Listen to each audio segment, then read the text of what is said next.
Olá, está começando o Toque de Vida deste domingo, hoje com oração, meditação bíblica e, nos primeiros blocos, uma aula especial direto para você. Fique com a gente!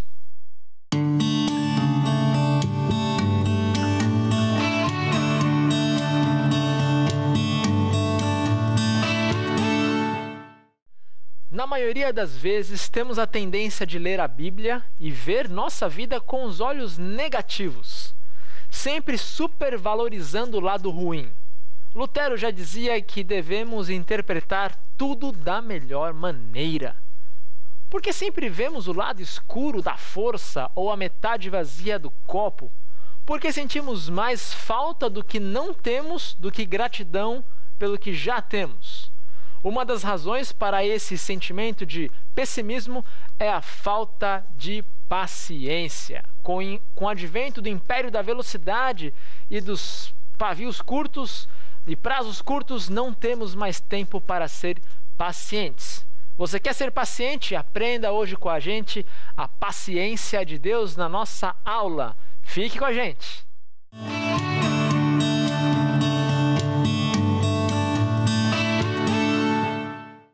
Querer tudo para ontem é uma das pressões que sofremos no mundo.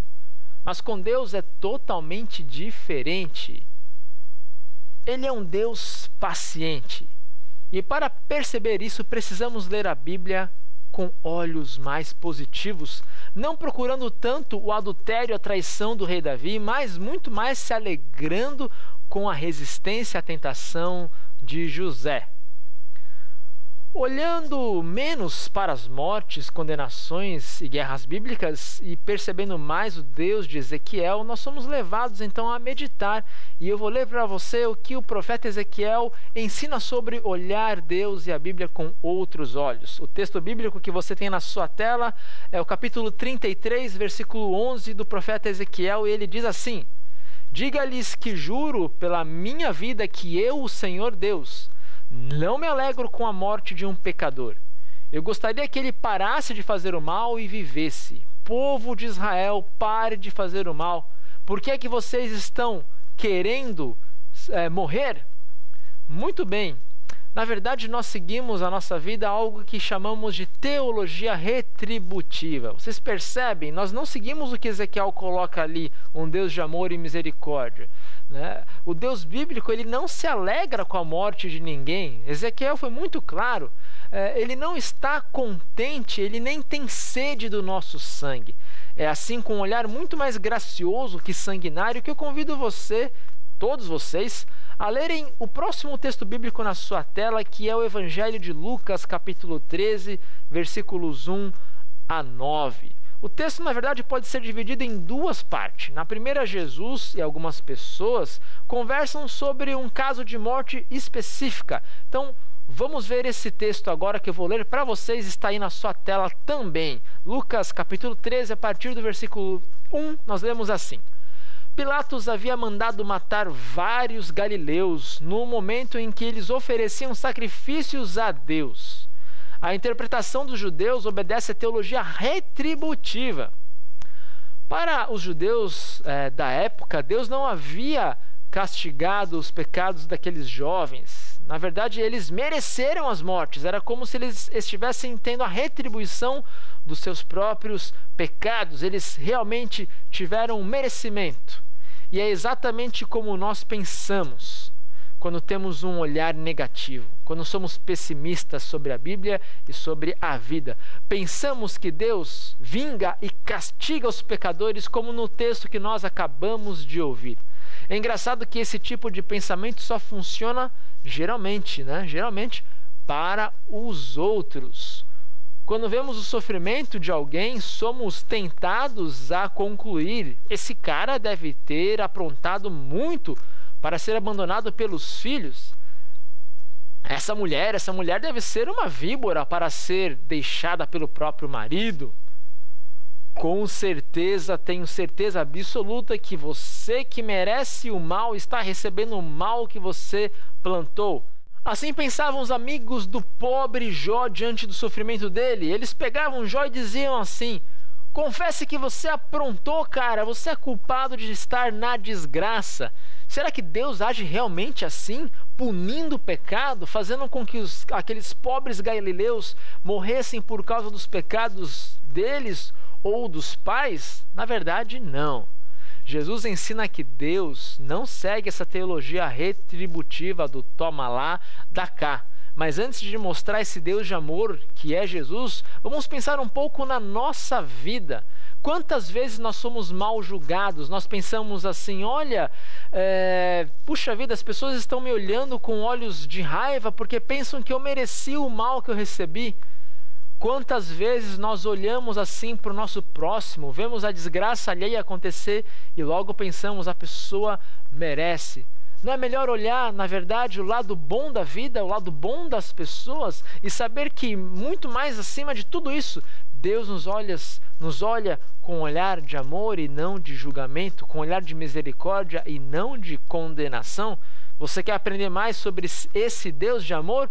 Então fique com a gente, porque na volta do intervalo nós vamos meditar não nessa teologia retributiva do toma lá, dá cá, do fez errado, foi castigado, mas na teologia da graça, em que Deus nos ama com seu grande amor revelado em Jesus. Fique com a gente!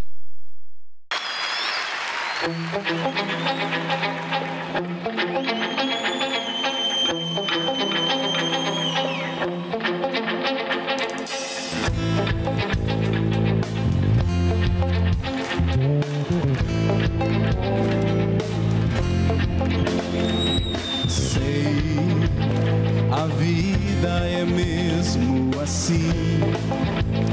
Enquanto não vem o lugar, podemos continuar a andar. Sei, é quando queremos gritar e o silêncio insiste em ficar, e a luta parece sem fim. Para poder caminhar, para poder insistir, para saber onde ir, volte com seu olhar. Quando a fé a querer, a viver, há formas da gente lutar e sorrir.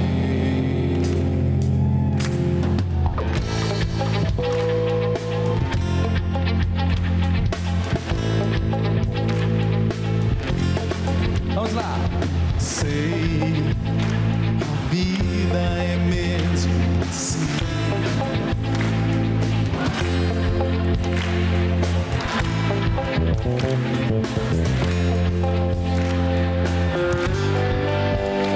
Lindo. Sei, é quando queremos gritar e o silêncio insiste em ficar, e a luta parece sem fim. Para poder caminhar, para poder insistir, para saber onde ir, volte com seu olhar. Quando a fé a querer, a viver, há formas da gente lutar e sorrir.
Nicodemos, que sofreu a nossa dor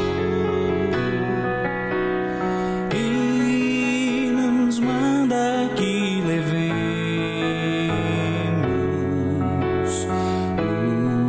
os pecados ao Senhor. Falta o coração dorido, gozo, paz, consolação. Leva o coração ferido, tudo a Deus em oração. Andas fraco e carregado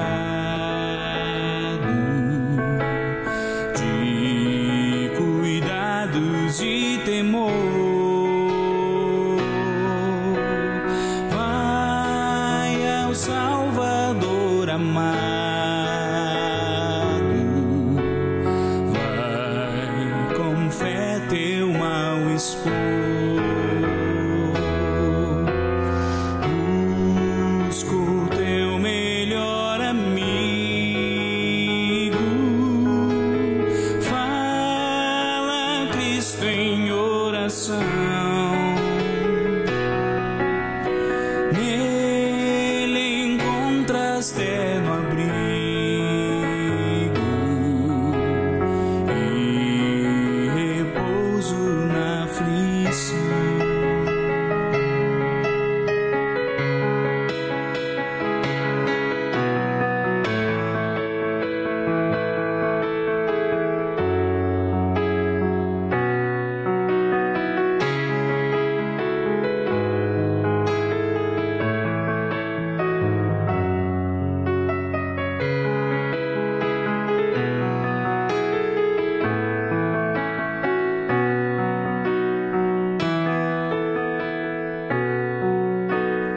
Cristo é verdadeiro amigo,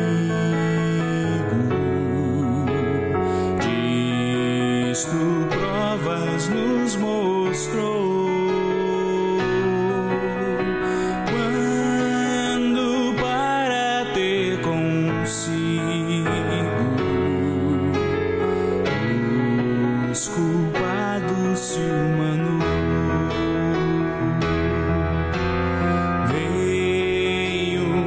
Seu sangue puro dos pecados nos lavar, paz na terra e no futuro.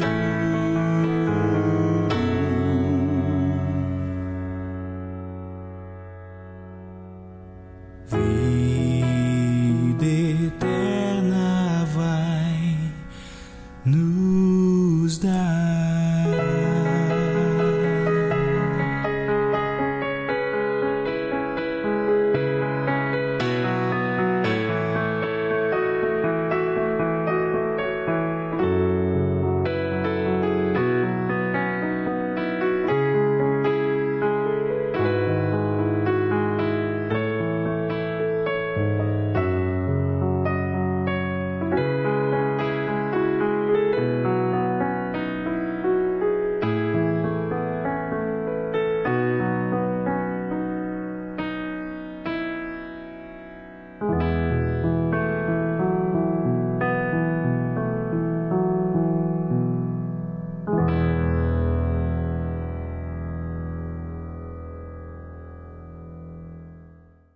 Muito bem, antes do intervalo nós vimos aquela ideia pessimista de olhar tudo com os olhos negativos, que é chamada de teologia retributiva, onde nós pensamos que Deus castiga o nosso pecado. Mas agora eu convido você a abandonar esse toma lá da cá e olhar para a graça de Deus. Jesus, o próprio Deus, segue uma outra teologia. E vamos olhar isso lendo o próximo slide, que fala sobre as tragédias dos galileus que nós lemos anteriormente. Olha só o que está escrito. Vocês pensam que se aqueles galileus foram mortos desse jeito, isso quer dizer que eles pecaram mais do que os outros galileus? De modo nenhum. Eu afirmo a vocês que, se não se arrependerem dos seus pecados, todos vocês vão morrer como eles morreram. Sabe, se lermos isso de maneira muito negativa, vemos um Deus vingativo, um Deus irado. Iremos concluir assim: Deus é um cara cheio de ira mesmo. Jesus está dizendo que até os bons cidadãos podem odiar e sofrer tragédias. Que coisa, esse Deus é muito punitivo. E para piorar, Jesus conta a parábola da figueira. Parece que Jesus está falando assim: Deus vai punir mesmo. E a parábola da figueira nós vamos ler agora no próximo slide, que está conforme o capítulo 13 de Lucas, a partir do versículo 6, onde lemos assim: Então Jesus contou esta parábola. Certo homem tinha uma figueira na sua plantação de uvas, e quando foi procurar figos, não encontrou nenhum figo. Aí disse ao homem que tomava conta da plantação: Olhe, já faz 3 anos seguidos que venho buscar figos nessa figueira e não encontro nenhum. Corte essa figueira. Por que deixá-la continuar tirando a força da terra sem produzir nada? Mas o empregado respondeu: Patrão, deixe a figueira ficar mais este ano. Eu vou afofar a terra em volta dela e pôr bastante adubo. Se no ano que vem ela der figos, muito bem. Se não der, então mande cortá-la. Sob uma perspectiva negativista, concluímos que Deus não tem piedade nenhuma nessa parábola, né? Parece que ele dá somente mais um ano para a pobre figueira. E com má vontade de Deus, a gente pensa assim: logo, é lógico que ninguém vai conseguir produzir frutos, ninguém vai conseguir se salvar. Pobre de nós, porque temos um Deus faca nos dentes. É o que nós concluímos olhando o lado escuro da força. Nós pensamos que Deus pune cada deslize cometido e fica ali à espreita, anotando, contabilizando nossos pecados numa planilha de Excel celestial. Bom, não é assim que devemos ler a Bíblia. Nós pensamos assim também: Deus expulsou Adão e Eva do jardim do Éden, Deus destruiu a humanidade no dilúvio, Deus mandou matar os cananeus, Deus levou o povo de Israel para o cativeiro na Babilônia e assim por diante. Mas na verdade Deus é muito paciente e amoroso. Essa é uma leitura limitada da Bíblia, é ver o copo pelo seu lado vazio. Mas nós somos convidados a abandonar essa perspectiva e ver um Deus de amor. Deus não está à espreita para castigar nossos pecados. Na verdade, Ele está ao nosso lado claramente para perdoar pecados e resgatar o ser humano perdido. Ele é um Deus paciente. Você está pensando assim: mas calma lá, pastor. Alguns podem dizer e pensar assim: e essa história da figueira não me parece muito paciente, não. Na verdade, a parábola da figueira é uma das que mais retratam a paciência de Deus. O povo que a ouviu naquela época ali em Israel soube perceber isso porque fazia parte do contexto dele, porque eles plantavam figueiras. Eu vou exemplificar. Vamos entrar no contexto do próprio texto bíblico. Em Israel, naquela época, e ainda hoje é assim, as figueiras levavam em média 7 anos para produzir os primeiros figos. Então só o fato de você plantar uma figueira mostrava sua paciência em investir sua terra, 7 anos dela, para colher frutos somente mais tarde. Era preciso esperar e trabalhar na terra até então ter os primeiros figos. Na parábola, Jesus conta que o dono da figueira já havia ido 3 anos seguidos buscar frutos e nada. Ou seja, pensa assim: o cara plantou a figueira, esperou 7 anos e depois ele foi no 8º, no 9º e no 10º pegar figos e nenhum figo. Muita paciência para um judeu, ou muita paciência para qualquer pessoa. 10 anos esperando por um mísero figo. Jesus prossegue dizendo nessa parábola que quando o dono pensou em cortar a árvore, 10 anos depois de ter a plantada, o seu trabalhador pediu mais tempo. Patrão, deixa a figueira ficar mais este ano. Eu vou afofar a terra em volta dela e pôr bastante adubo. Se no ano que vem ela der figos, muito bem. Se não der, então mande cortá-la. Além dos 10 anos que já havia recebido, a figueira ganharia mais um. Na tradução do versículo 9, não temos muito claro o entusiasmo do empregado, mas é traduzido assim, né? Se no ano que vem a figueira, ela não der figos, muito bem. Se não der, então mande cortá-la. Mas no grego, que foi a língua usada para se escrever esse texto que nós acabamos de ler, o empregado diz mais ou menos algo assim. Uma tradução seria assim, ó, o empregado falando: quando a figueira der figos, ótimo, que bom, maravilha. Se não der, então mande cortá-la. Percebem a diferença? Um se condicional ali é sempre uma possibilidade. Leve o guarda-chuva porque se chover você estará protegido. O se ali está colocando uma condição, uma possibilidade. Mas quando a gente usa um quando, é quase uma certeza. Leve o guarda-chuva quando chover, porque vai chover. Você estará protegido. O que eu quero dizer com essa lição textual? É simples assim. Deus tem paciência com todos. Ele espera 7 anos pela figueira, mais 3 anos, e ainda dá mais um ano, são 11 anos.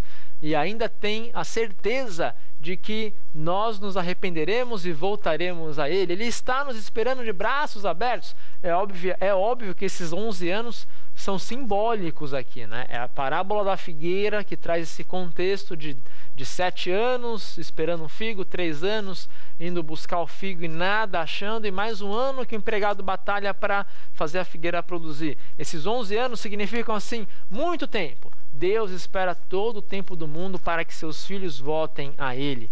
Adão e Eva não foram somente expulsos do paraíso, na verdade. Eles receberam o dom de viver mais tempo, pois deveriam ter morrido, conforme o mandamento de Deus, assim que comeram o fruto proibido. Deus não os matou, Deus deu mais tempo para ele. Deus não destruiu a humanidade no dilúvio, na verdade ele salvou 8 pessoas para recomeçar a espécie humana. Da mesma forma, quando você vê o lado negativo da vida, pense que Deus está dando a você 7 anos, mais 3 anos, mais um, ou seja, Deus está te dando várias chances para recomeçar. Veja a paciência de Deus com bons olhos e perceba ela todos os dias. O Deus que salvou a cidade de Nínive, uma cidade cheia de pecados, que foi paciente com o seu servo Jó, com o profeta Jonas que o desobedeceu, está com você hoje, comigo, oferecendo vida e salvação. Não importa a atrocidade que você já tenha dito ou cometido. A torre de Siloé não cairá sobre você como caiu sobre aqueles pobres galileus, porque Deus não quer nem castigar aqueles homens, aqueles jovens, nem castigar você.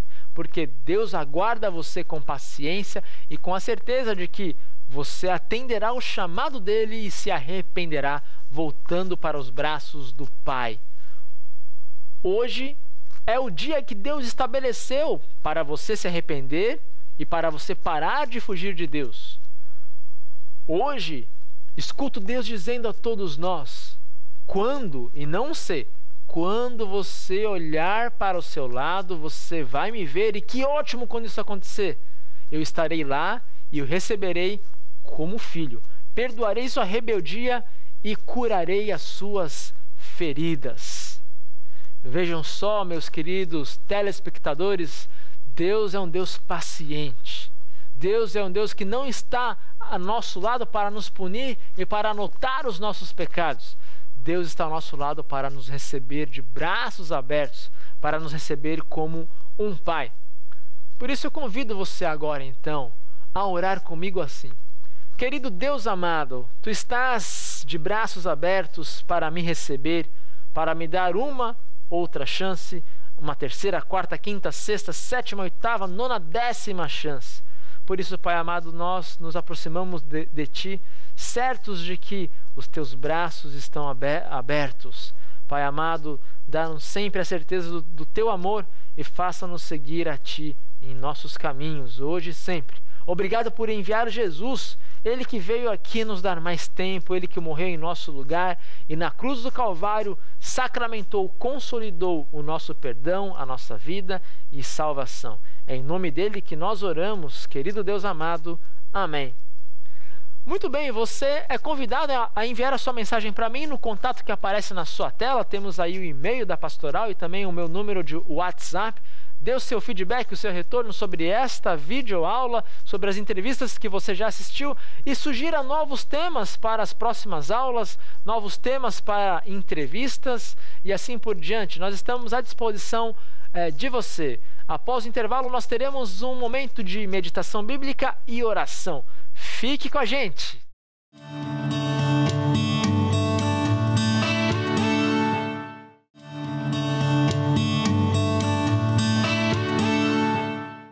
Olá, seja muito bem-vindo ao nosso momento dominical de fé e reflexão aqui na Ubra TV, o programa Toque de Vida. Para mim, é um privilégio entrar na tua casa, te encontrar no teu trabalho ou ser tua companhia por onde estiveres. Em nosso encontro de hoje, teremos mais uma vez um convidado especial partilhando conosco a mensagem do amor de Deus revelado em Cristo Jesus. O reverendo Dyson Neutzlin, capelão hospitalar do Hospital Universitário de Canoas, Rio Grande do Sul, e pastor da Congregação Evangélica Luterana Castelo Forte, da mesma cidade, estará conosco nesta manhã. Fique com a gente.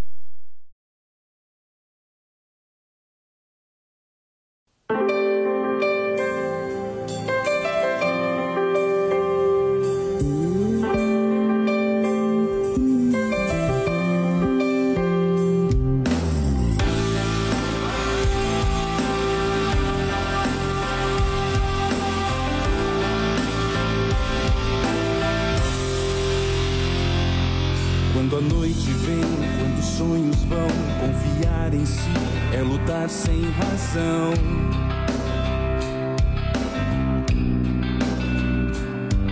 Onde encontrar o caminho, a luz, segurança e paz para o coração.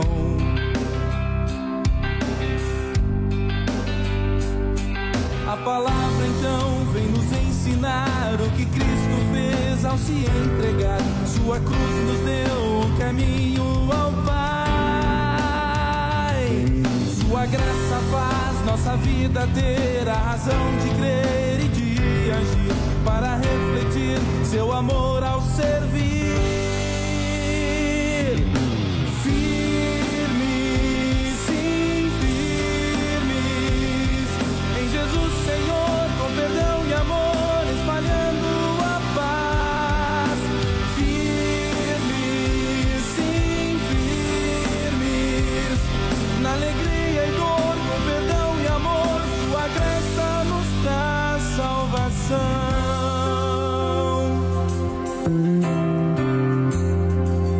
O batismo traz de presente, ó Deus, essa fé que move os corações.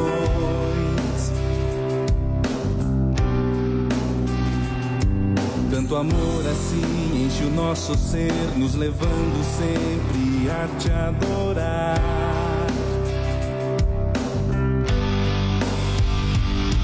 Te pedimos, Pai, nos mantém de pé nesta comunhão que tu nos dás. E o novinho e pão, tua ceia é perdão. E é tão bom poder um ao outro amar, consolar também, testemunhar, caminhando rumo ao eterno lugar. Firmes, sim, firmes, em Jesus Senhor, com perdão e amor, espalhando a paz. Firmes, sim, firmes, na alegria e dor, com perdão e amor, sua graça nos traz salvação. Sim, firmes, em Jesus Senhor, com perdão e amor, espalhando a paz. Firmes,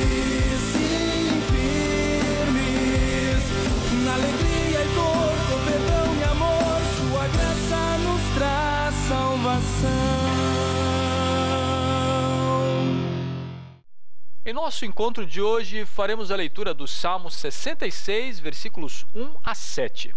Este salmo é um texto de ação de graças e, pela sua amplitude e aplicação geral, se torna um texto apropriado para as mais diversas ocasiões.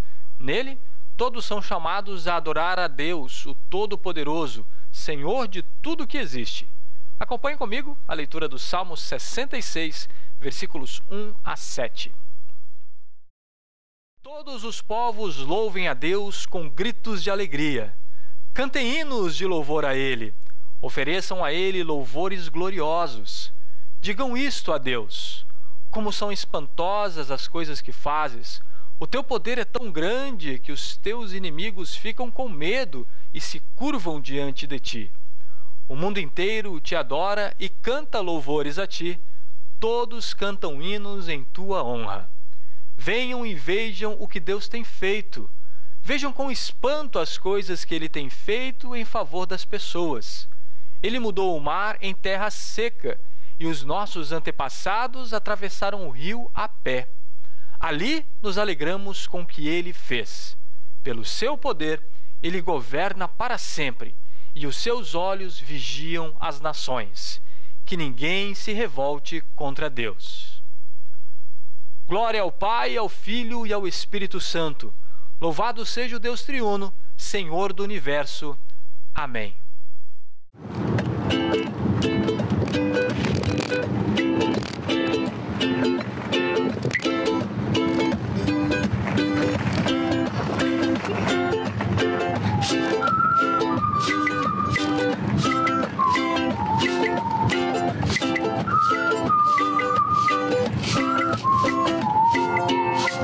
Eu quero anunciar as tuas maravilhas e delas todas falar, mas são tantas, muito mais do que se pode contar, muito mais do que se pode contar. Contar areia que há na praia e as estrelas lá do céu. Só assim você vai ver quantas bênçãos receber.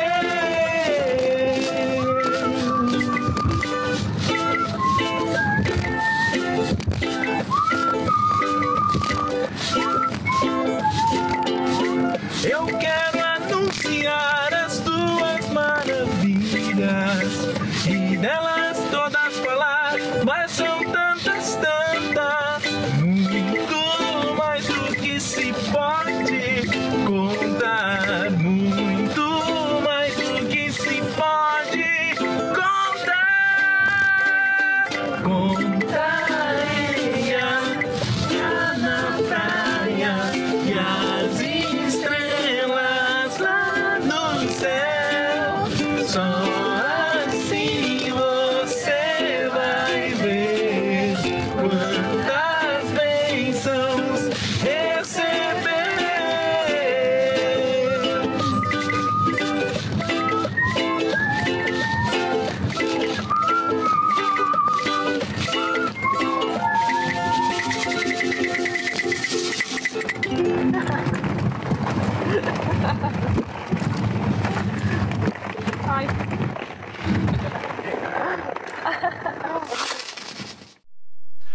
Deixo com vocês a paz, é a minha paz que eu lhes dou.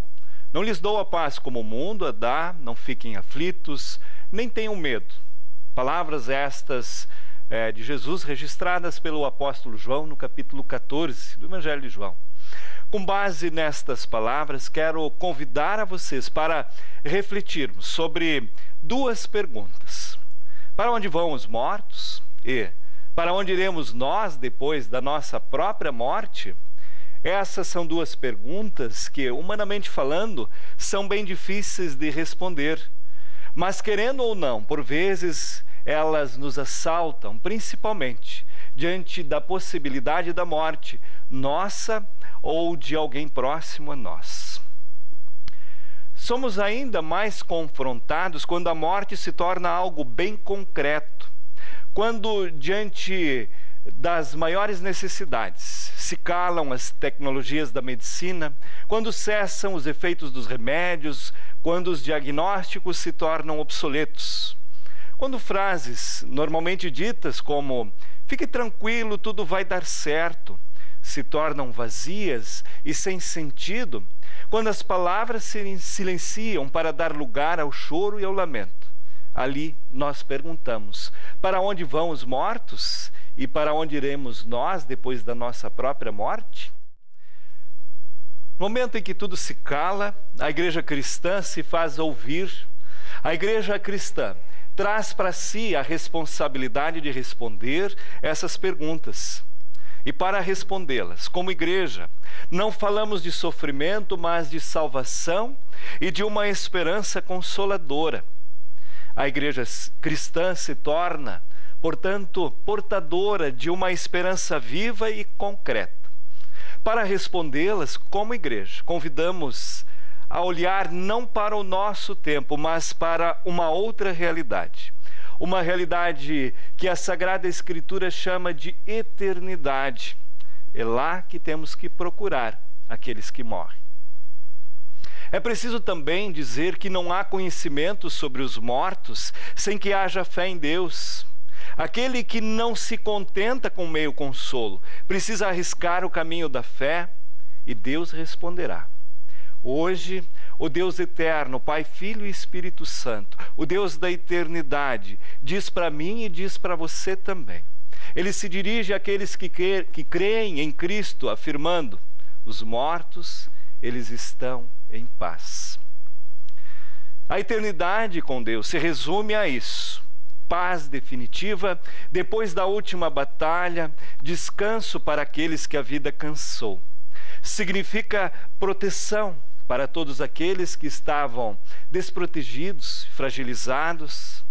A paz de Deus é como a mão de uma mãe que acaricia a cabeça do filho que chora.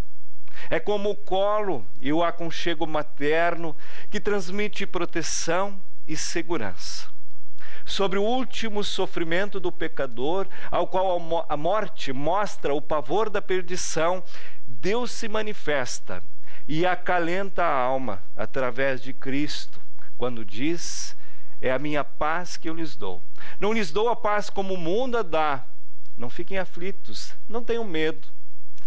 Ali onde nós, os que foram deixados para trás, nós que ainda não estamos diante da morte, nada mais vemos do que penúria e sofrimento, onde nada mais enxergamos do que desespero e o fim, Deus fala: eles estão em paz.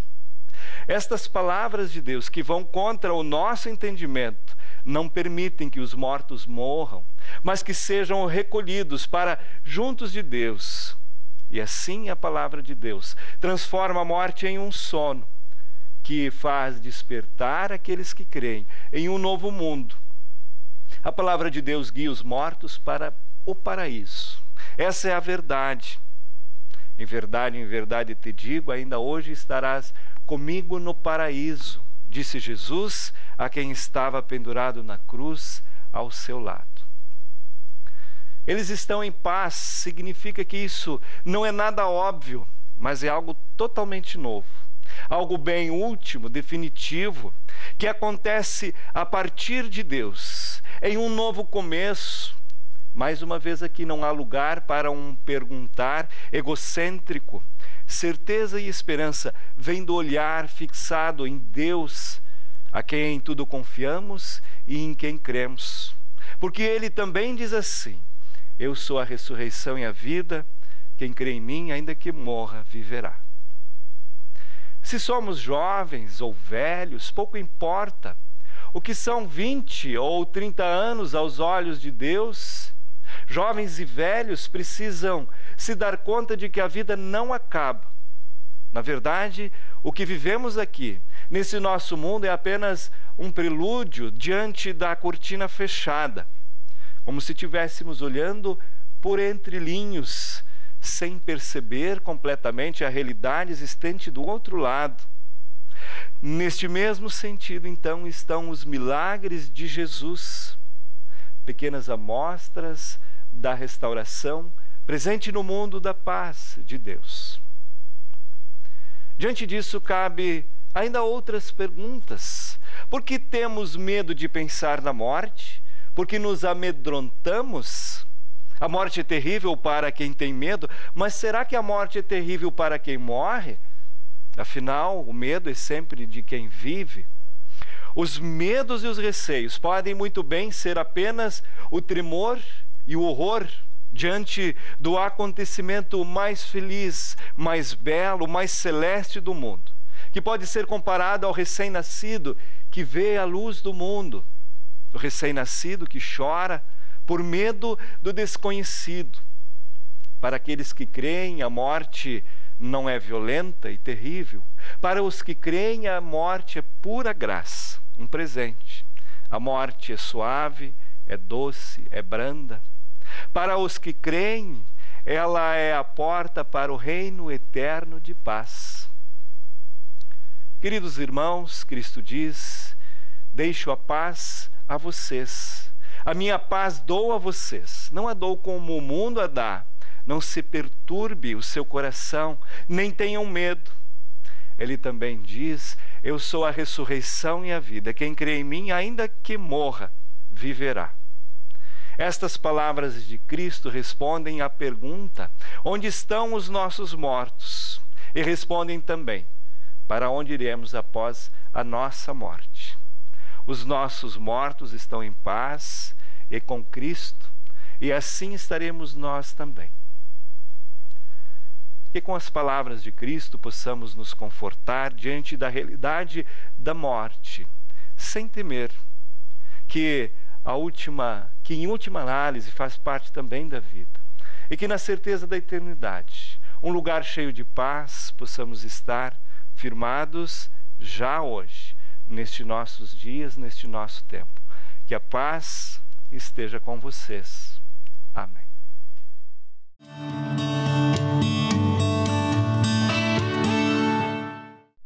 Estamos chegando ao final de mais uma edição do Toque de Vida de domingo. Não apenas eu, mas também Deus se alegra com a tua companhia. Lembre-se que temos toques de vida para você todos os dias da semana. De segunda a sexta temos os nossos drops diários às 8 horas da manhã e aos sábados ao 12h50. Aos domingos, às 8 horas, nosso programa com 1 hora de duração, trazendo ótimas entrevistas em um enriquecedor momento de reflexão. Se você gosta de ouvir rádio, sintonize a Rádio Mix Porto Alegre 107.1. Lá temos um Minuto Toque de Vida todos os dias por volta das 7 horas da manhã e das 18h40 da tarde. Queremos ainda convidá-lo para mais um momento especial na nossa programação. Nós queremos dedicar um momento para orar a Deus por você. Então, se você deseja que nós incluamos a você um pedido, um agradecimento em nosso programa, entre em contato conosco, envie um e-mail para pastoral@ubra.br e iremos incluir o seu pedido ou o seu agradecimento em uma oração aqui na nossa programação. Recebam todos o meu carinhoso abraço. Que Deus te abençoe ricamente e faça de ti uma bênção na vida de muitos. Até a próxima. Tchau, tchau.